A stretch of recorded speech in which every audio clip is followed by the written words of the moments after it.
Mayong buntag mga par.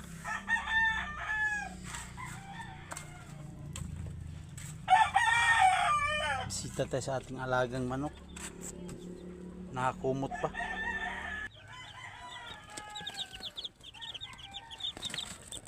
Dagko na oh.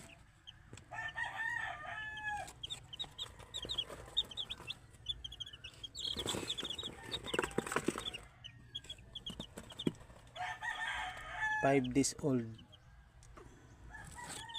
5 days na mga par. Lilik sila. Ah.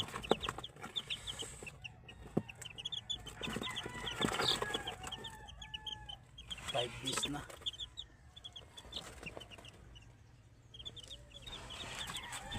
Maglinis na dyan mamaya oh. Dyan natin sila ilalagay. Nakahanda na yung ipa natin oh. Dito na lang.